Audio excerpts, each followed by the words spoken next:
focusing again on verse 24. And the concept of what is going on there is absolutely phenomenal. And it begins to shape, of course, everything that spills into the rest of the paragraph. So getting this concept becomes really, really significant.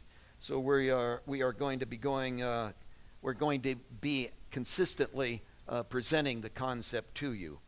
Let's bow together in prayer. Your presence among us is an absolute must, God. We refuse in the name of Jesus. We refuse to come together without you moving, without you permeating our lives. We absolutely will not tolerate a service where we just discuss you without you coming and getting in the discussion. We realize that the first sin spilled out of a theological discussion about God instead of having God in the middle of the discussion. So our heart's cry, our invite, our deepest desire, our cry from the inside of our being is for your presence, your movement in an unusual way as the corporate body comes together. And Lord, we realize we're filled with the Spirit and that you dwell within us day after day after day.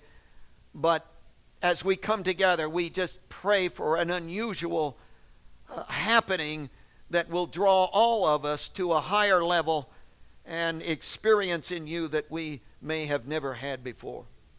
So affect every one of us and help none of us get by without your divine intervention in this hour. In Jesus' name I pray. Amen. Again, the concept, let me read it to you, verse 23. Chapter 4, Acts, verse 23. And being let go, they went to their own companions, reported all that the chief priests and elders had said to them. So when they heard that, they raised their voice to God with one accord and said, Lord, you are God. You made heaven and earth and the sea and all that are in them. Reading verse 24 again. So when they heard that, they raised their voice to God with one accord and said, Lord, you are God. You made heaven and earth and the sea and all that are in them. The concept is immense. All has been going well in the early church. They've had 40 days resurrection appearance with the person of Jesus, and it just blew their minds. They saw the demonstration of the power of God and the absolute focus of the Father on the Son, and knew that there was no question whatsoever. If they'd had any doubts about Jesus being the Messiah, that was all gone. If there had been any doubts about him being alive, that was all gone. You couldn't fool all of them, not all of them, for 40 solid days. They walked with him, they talked with him, they whacked him on the back, they ate with him, he taught them. They were absolutely convinced. They came out of that and spent about 10 days in Jerusalem in prayer and supplication and just rejoicing in all that they'd experienced in the resurrection. And it was just life-changing even those days as they testified down at the temple and were in the face of the leaders of Israel who had crucified Christ. And with great boldness, they displayed all that they believed about Jesus. And then when Pentecost happened, that just took them to a whole new level. The new covenant has been born, and we're entering into a whole new relationship. And all that they'd known in the Old Testament in terms of law structure and do the right thing and offer the sacrifice and light the candle, all of a sudden became so relational and intimate and flowing within them. And they lived in the power of this person of Jesus that had come to indwell them. And they were just out of their minds with it. They spread it everywhere. Can you see the church? It's growing by leaps and bounds. Pentecost Day, 3,000 got saved. I mean, whoa, and 3,000 people on fire for God are hitting the streets, and it's just immense. And it says that they found favor in all of Jerusalem because miracles were flowing, and don't want to get carried away. I admit that in times past, in growing up, I've thought that, hey, everybody in the early church was just going around zapping everybody. They were just, but that's not true. Read the book of Acts. The only people who did miracles in the book of Acts, as recorded, are the apostles and 2 deacons. So this was not every believer just going around zapping people. There were miracles, not downplaying that, not belittling that. I'm just saying, while there were miracles and there were signs and wonders, there was a lot else going on, and that was not the focus. And they were teaching, and it was just phenomenal, and the church was going by leaps and bounds. And the one thing about miracles is, and we preached a whole sermon on this, but one thing about miracles is that God never does a miracle without purpose. He doesn't heal you so you're going to go home and be comfortable and not hurt anymore and drink lemonade. See, it just doesn't, that isn't it. This miracle, a lame beggar gets his miracle. And why? It's in the timing of God, and it's going to launch the persecution hour, which we are now in the middle of, and it's going to get worse from here out, and the church is going to scatter, and God had distinct divine purpose for the miracle. Yes, it was for the lame beggar who needed it desperately, but it was way beyond that as well, and it fit into the purpose of God. So if a miracle comes to you, it is distinctly related to the divine purpose of God himself. And so this miracle launched upset. It brought the Sanhedrin, the leaders of Israel, to the point where they said, hey, can't tolerate it anymore. The resurrection is being proposed in Jesus, the resurrection from the dead, and they just can't tolerate this anymore. So they grabbed the apostles, put them in jail, bring them out the next day. There's the trial. They have threatened them. They'd like to do more to them. And remember, they're all living in the remembrance of the crucifixion of Jesus. That is looming in their minds. They all participated in this. The Sanhedrin, as well as the apostles, as well as the people of Jerusalem, who are now a part of the early church. And that's all looming in their vision as these threats are being spilled out. And they are being threatened. We could not tolerate Jesus then, and we nailed him. We cannot tolerate him now as you talk about him. So don't ever talk about him again. And the indication is what happened to him will happen to you. Now they've come back. They came in verse 23 to their own companions, the early church. So the early church is gathered together. Must have been quite a meeting to gather together. And as we have said, they reported all, and the language is very specific, all the details. In other words, it is a duplicate of what they had experienced. In other words, here's Peter and John, the apostles, and all that they experienced in the threatening of the Sanhedrin, they are now giving to the early church. There's no holding out. There's no, well, we don't want to scare them to death kind of thing. It is a total layout, a total duplication, all the same words, all the same fierceness, all the same threats, all that was going on that the apostles had experienced in threatening from the Sanhedrin. The early church is now responding. Then you come to our passage. It starts, and this is going to turn you on, I know. You'll get excited about this, because we're going to do some grammar stuff. So, you start with the word so. It's a conjunction. And it is a conjunction that is the Greek word de, which is the primary translation is but, the conjunction but. It has a continuative idea to it, no question about that. In other words, I am giving you more information, but I'm giving you more information in light of a contrast. And what is the contrast? Here's the negative report. Oh my, they're going to kill us. We got to shut up about Jesus. We'll not survive. They nailed him, they'll nail us. Think of what they did to him. What will they do to us? Oh no. Negative report. But the early church responds in worship and in praise, all wrapped up in the sovereignty of God. There's your contrast. It's the contrast of the passage. It's a phenomenal contrast. They did not focus on their problem. Oh, you could preach an hour on this one, couldn't you? They did not focus on their problem. They did not, oh my, what are we going to do? They did not focus on their problem. They focused on the greatness of who he is. Oh, Lord, you are God. You created heaven and earth and the sea and all that are in them.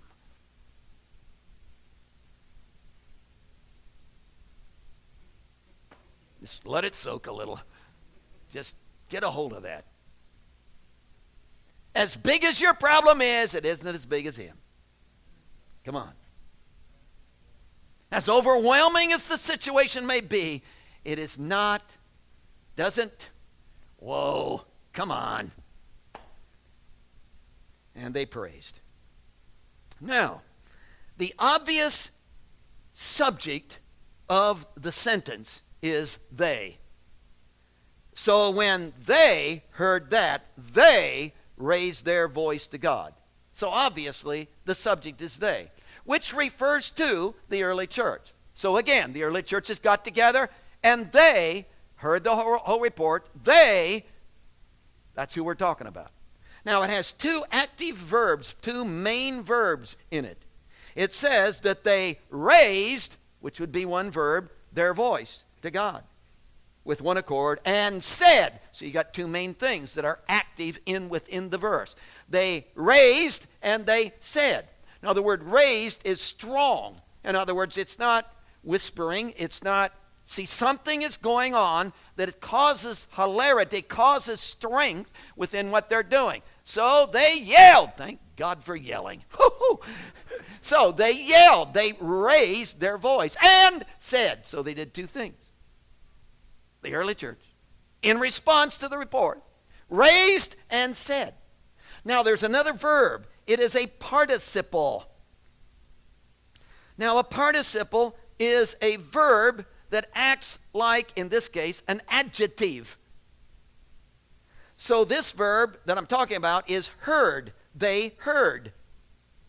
So this group was hearing the report. The hearing is not a main verb. The hearing, again, is a verb that acts like an adjective, and it modifies the subject, which is they. So it's giving you content to the early church, who they are. Well, who raised their voice and said? Well, it's the hearing ones. The group that heard. It's not the group that came in late. It's the group that heard. It's not I just saw a crowd over here and I thought I'd show up. It's not that group. They didn't raise their voice. They didn't get in on this. It's the group that heard the overwhelming report of the threats that were coming to the early church.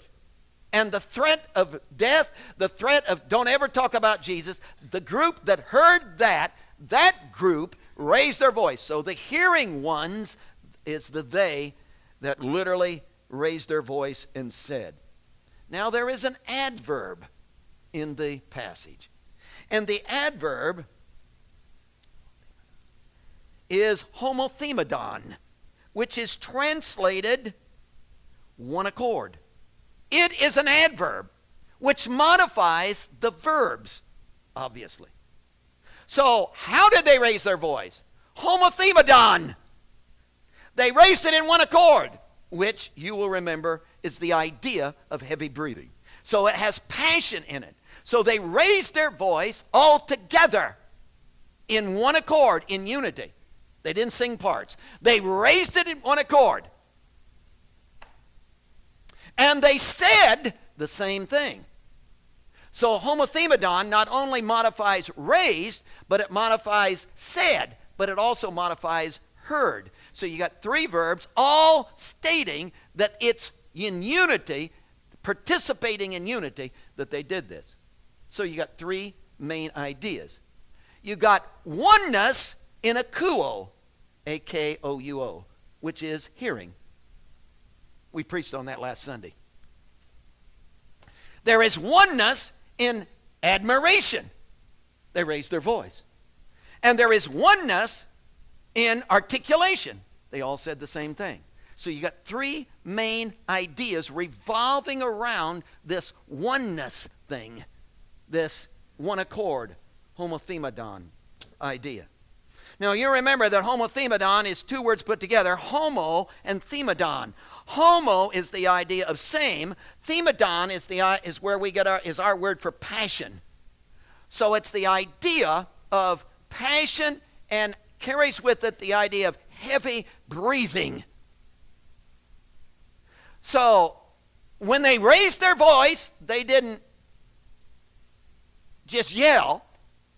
it came from deep within them, and there was this passion, there was this, everybody was on board.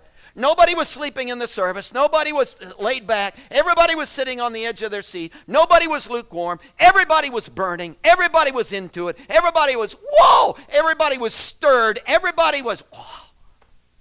And they raised their voice.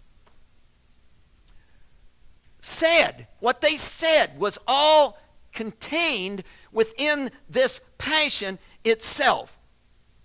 So they raised their voice and said. So there was this passion for God, this stirring, and of course it's all focused on this sovereignty of God.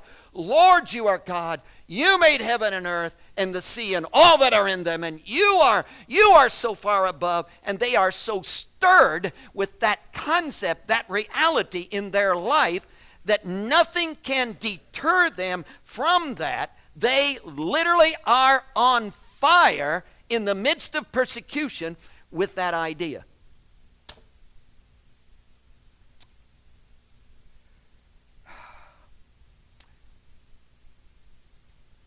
We all have different personalities.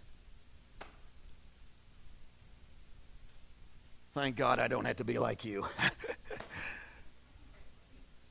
So we're all different. I got that. I understand that. And nobody's trying to shape anybody into anything. Hey, do where you are, be what you are, as God created you. Hey, I'm for you.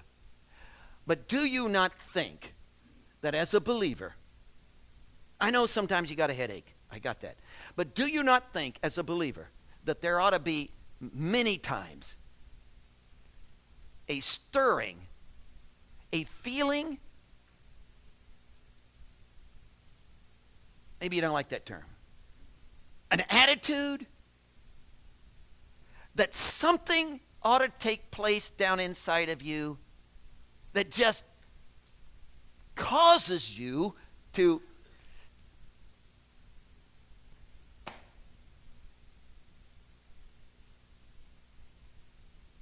not all the time. Don't get carried away. But don't you think that there ought to be times in your life where your love and connection and intimacy with Jesus is just so phenomenal and so out of sight, it just overtakes you. And you just, now how you express that, please. And obviously we're talking in some sense about worship, because it's oneness in admiration. That there is a worship going on here. That something has happened to the early church as they got together and focused on the greatness of God, that it just stirred within them and that just caused them, and hey, we're all different, I got that, and different personalities, right, and we express things different, and if you want to cry, that's fine. If you want to yell, that's fine. Even if you want to run the aisles, but be careful, it's fine. But that's totally beside the point. See, how do you measure worship? See, we go out of a service and say, oh, we really worship today. How do you know? Does the guy who raises 2 hands worship more than the guy who raises 1?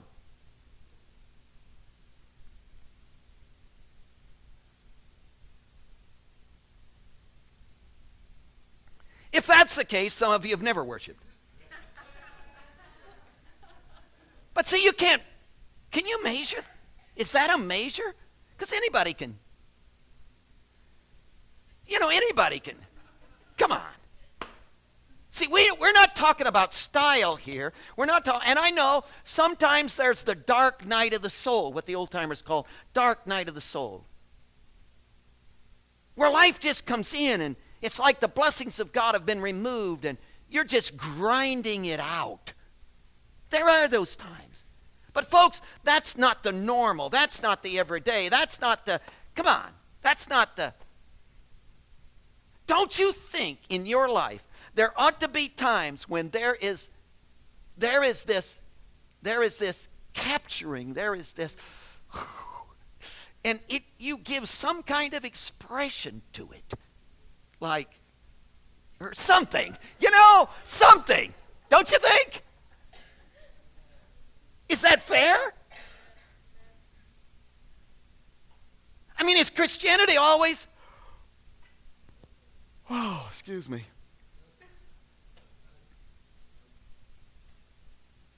And if you say, well, that yawning is just my personality. I'm a yawning personality.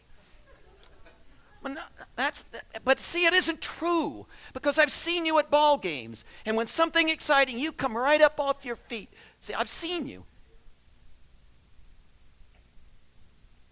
So if you're going to do that at ball games, I expect you to do it at church. If you don't do it at church, I don't expect you to do it at ball games, because that's your personality. So I accept that. But don't you think, go over it again, don't you think there ought to be occasions where there's something in the feeling, attitude, core of your life where your connection with Jesus is so felt and known that it just brings, oh. And wouldn't it be something if we all got on the same page and had it all together at the same time? Whoa! Wouldn't that be something? That would create a move.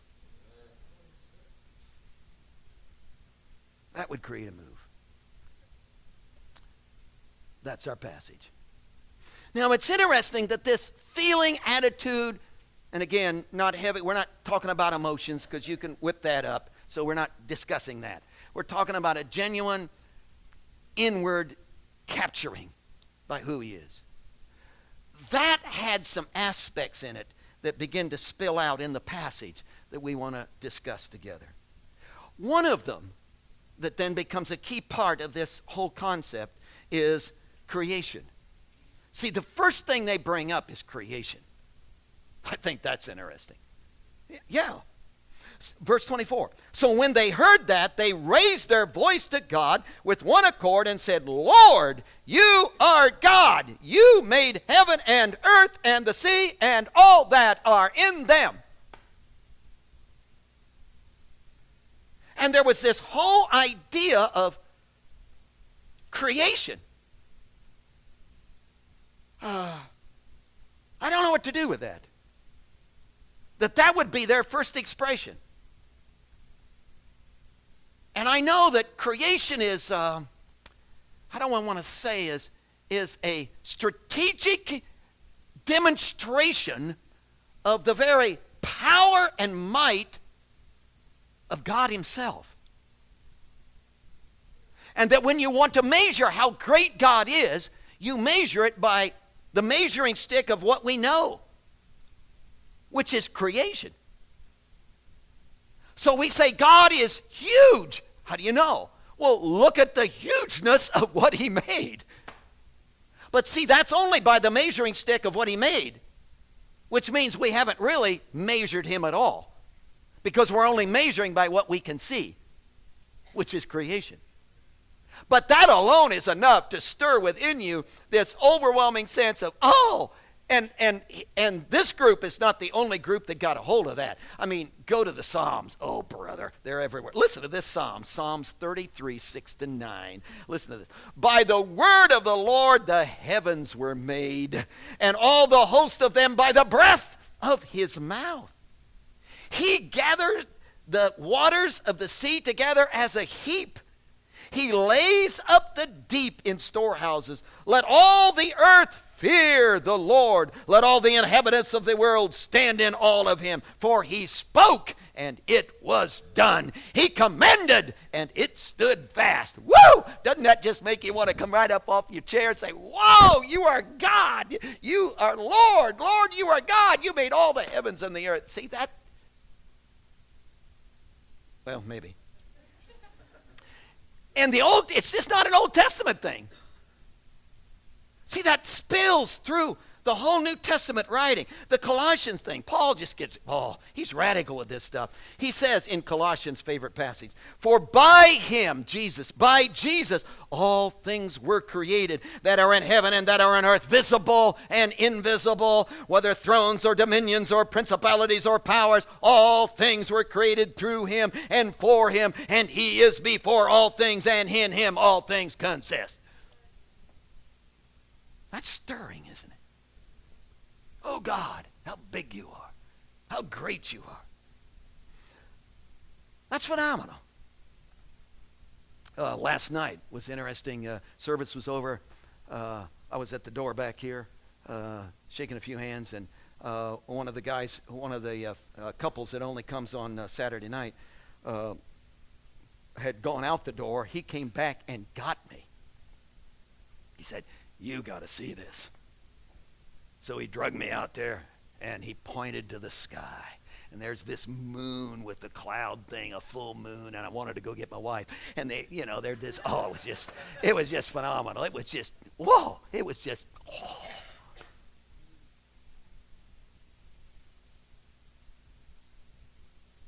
And I know there are those, I've been trying to think this through. See, there are those who say, well, I don't need to go to church.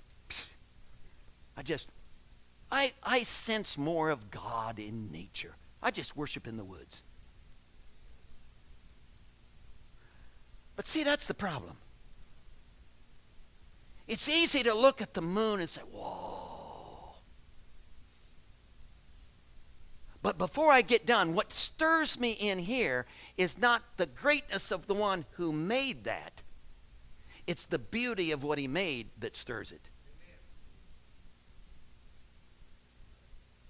Did you get that?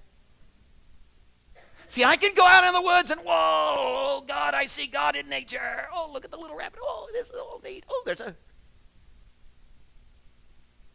But see, it becomes the nature that stirs me, not the God who made the nature. And the minute that happens, that's idolatry, people. And Paul was death on that stuff. Romans 1, 22 and 23. Professing to be wise, they became fools and changed the glory of the incorruptible God into an image made like corruptible man, and the birds and the four-footed animals and creeping things. He goes on to say in verse 25, they worshiped and served the creature rather than the Creator, who is blessed forevermore. Amen. So the danger of this whole creation thing, but see, that wasn't their case. See, their case was, Lord, you are God. How do you know that? Oh, look at what he made.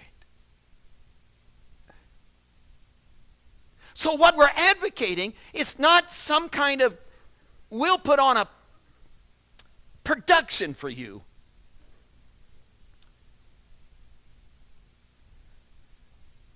We'll be the entertaining church. That would be good, wouldn't it? You think I could entertain you? I doubt it. So, see, this is not, could we be a group who are not captured by side issues, not captured by, well, I really like the music down there. Oh, I'm feeling it now. See, not that. See, not that. Could we be the group that sees him who produced all of that?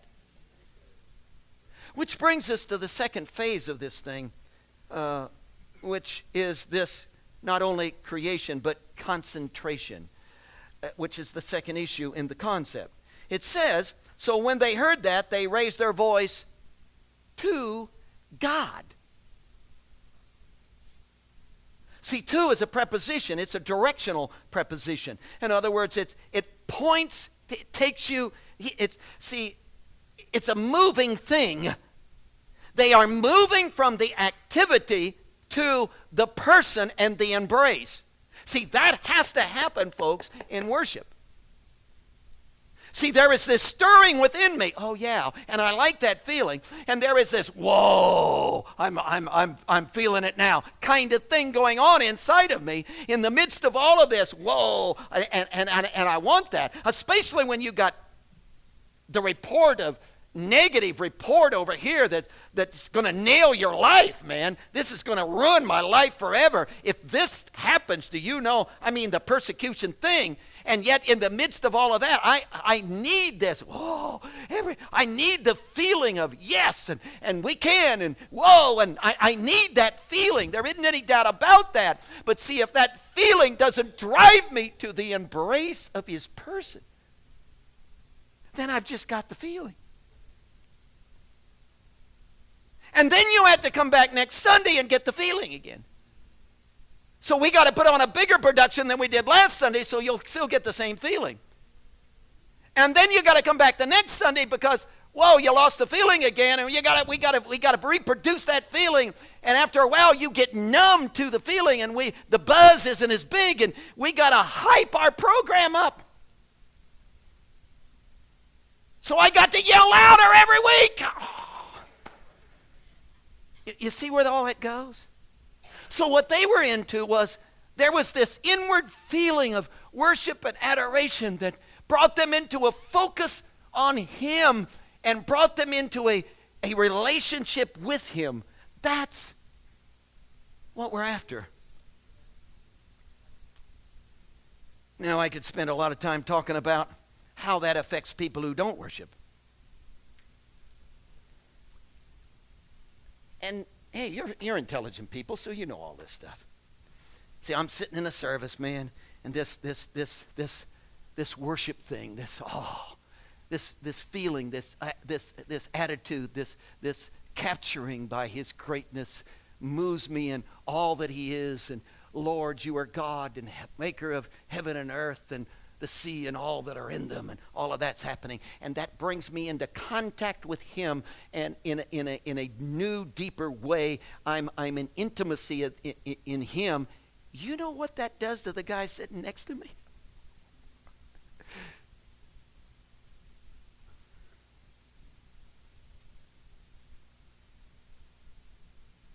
Well, next Sunday he won't sit next to me. Well, yeah, it puts pressure on him. Because he's sitting there deader than a doornail.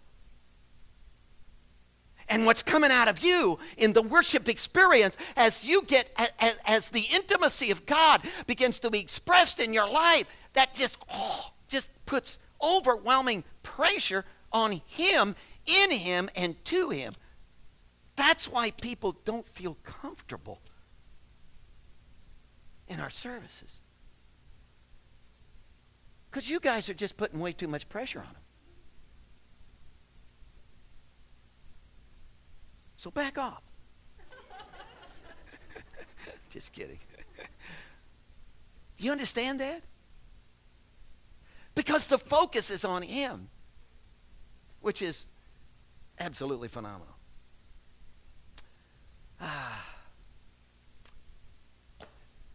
Where do you want to go with this? The Apostle Paul consistently talked about the in thing. He's just full of that. If you haven't done this, you ought to do it. Go to the book of Ephesians, and just every time it says in or by, which are the same, just circle it. And it's just, you got little circles everywhere, all over the book. Because he's really just so strong on it. And he has two concepts. The concept is Christ in you, Colossians. And then in Ephesians, it's you're in Christ. So I'm in him, and he's in me at the same time. Which brings this, and in, of course, from is a movement term, into is a movement term, but in is a fixed term. So this is a fixed position, not varying, which brings this whole idea that we're talking about into a whole new light. So he's talking about there's this inward stirring going on within me as I've heard the report, oh, it's terrible, oh my, we're in trouble, but I don't focus on that.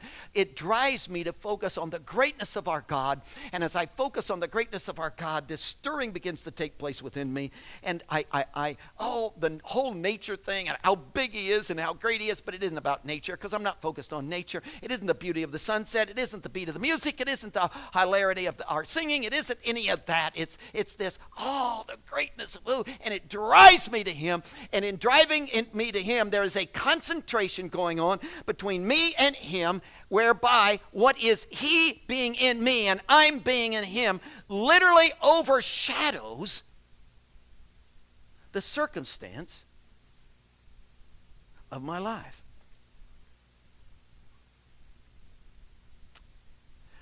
I wonder what that would do to depression.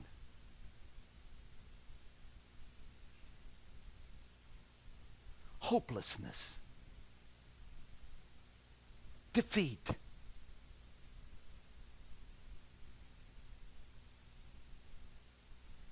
Wouldn't it be interesting if the answer to your life is to worship Jesus?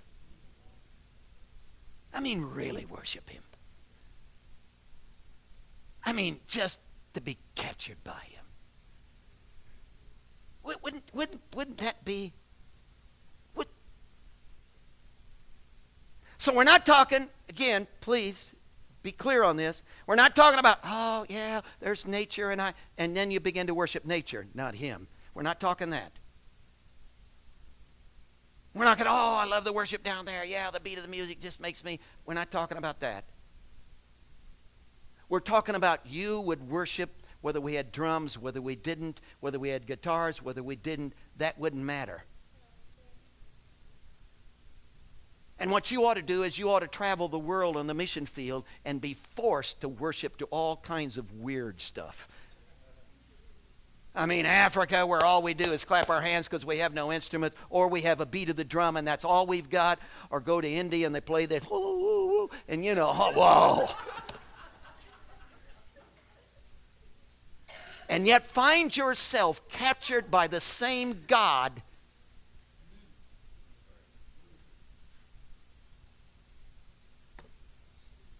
That's biblical worship, where I literally find him. Now, there's one other thing that I want to, one other issue, there's a couple others, but one for sure, and that is consecration. In other words, this goes in a flow. So there's creation. They got all wrapped up in, whoa, God, you are big, and you are so big, you're greater than creation. And they focused on him, and it concentrated on him, not on creation, concentrated on him and him alone. But then it spilled into consecration. Look where this thing went. Now, most of us in the evangelical church would like to stop right here, dismiss and go home, say, I do feel good. See, we'd like to stop there. But they didn't stop there. Because the end result of this whole thing was not just feeling good, not just, well, maybe I can make it. Well, good. I feel better about it. Okay. The problem. I think maybe we can conquer. Not just that. It spilled into verse 29. Look at verse 29. Boy, it's going to be great to finally get there and preach about this. Now, Lord, look at their threats. See, this is where all of this went. Now, Lord, look at their threats and grant to your servants that with all boldness they may speak your word. Woo! See, this was not, oh, God, kill all the Sadducees. See that? This would not eliminate. In fact, it wasn't focused on any of that. This wasn't, oh God, don't let me suffer. See, this wasn't about any of that. This was about God. You are so big. You are so phenomenal. We're focusing our whole, what's going on inside of me is connected. You're in me, I'm in you. And in that connection, I want you to spill this thing through my life and literally affect everyone around me in boldness and miracles and signs and wonders and demonstrate who you are through my life. This week,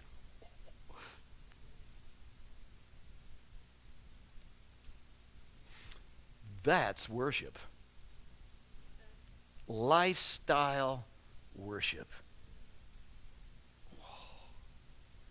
So maybe the measure of your worship is not,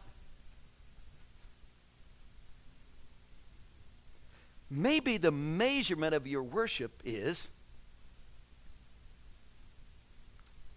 how you act when somebody cuts you off.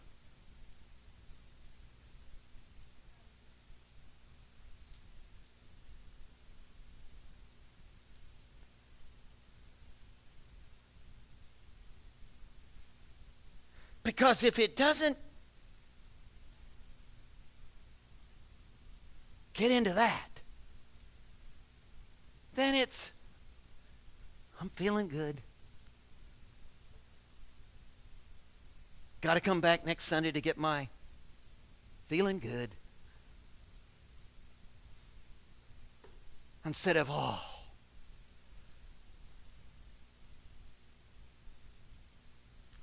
Which affects my world.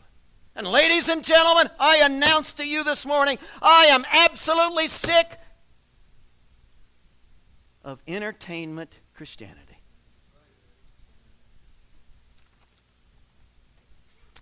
There was this monk.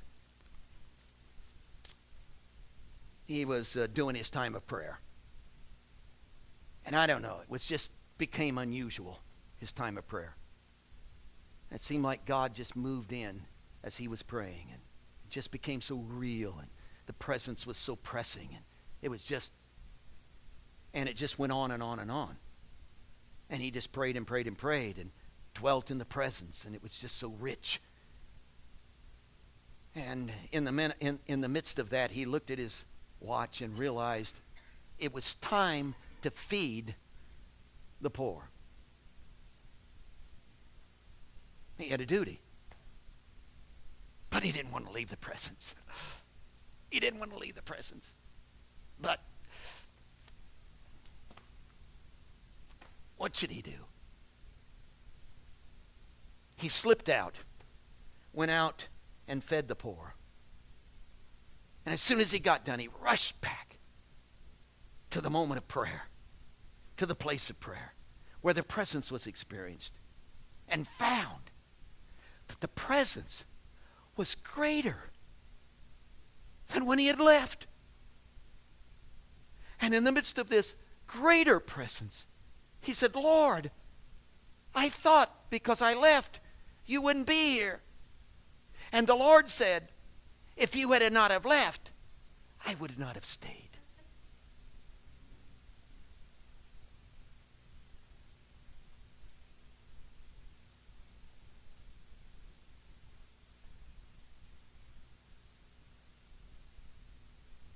See, if this,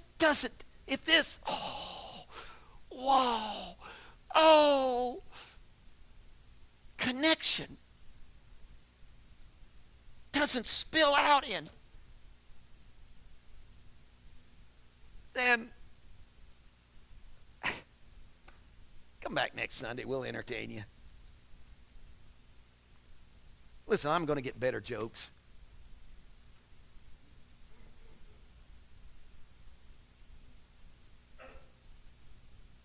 You know,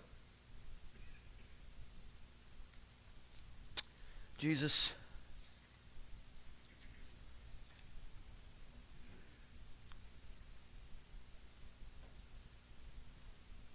I confess to you, God, I've relied on my emotional feelings.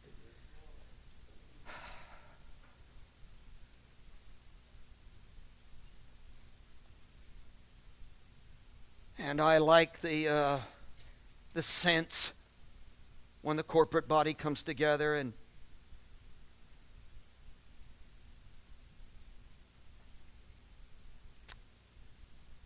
I like the beat, I like the music, I like the drums, I like to go away from the service elevated, feeling good.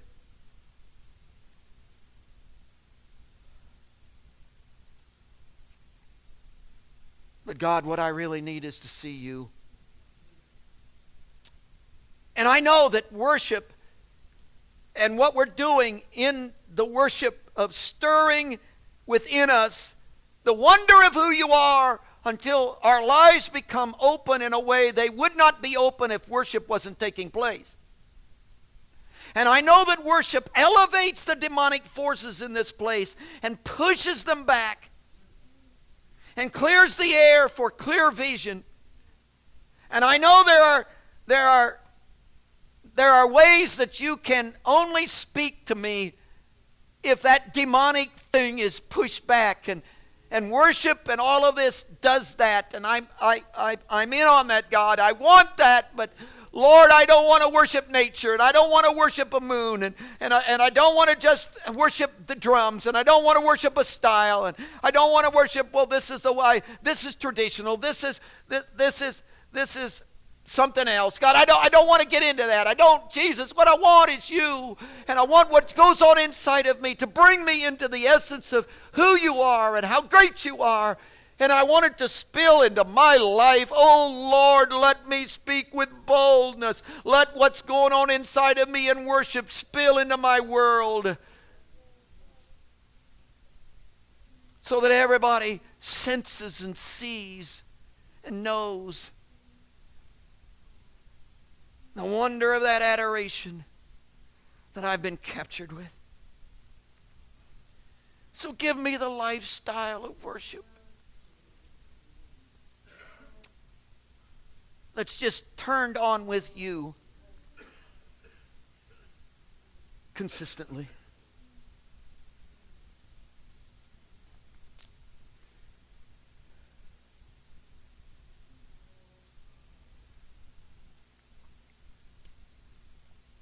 Our heads are bowed. So maybe the measure of your worship is not found in whether you raise your hand or not. I give you that.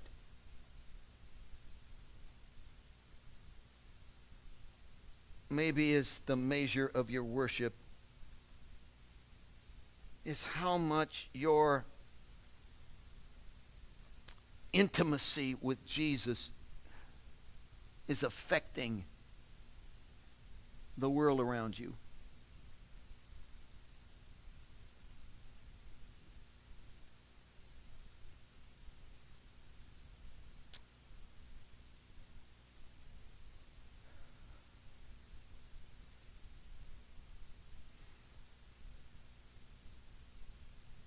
And would you be open in this moment to a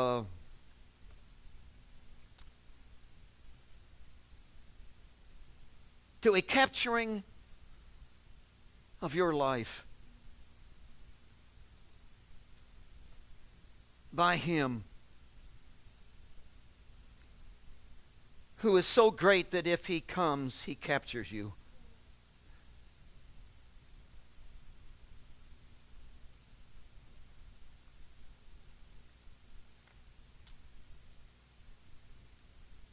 And would you, by an act of your will, refuse to focus on the problem and see Him? And could that be the answer to the need of your hour, what you're going through, the stress that you are sensing, the burden that you're carrying? Could that be the answer for you? So hey, no pressure, but our altar's open for worship. Just for worship. Just to be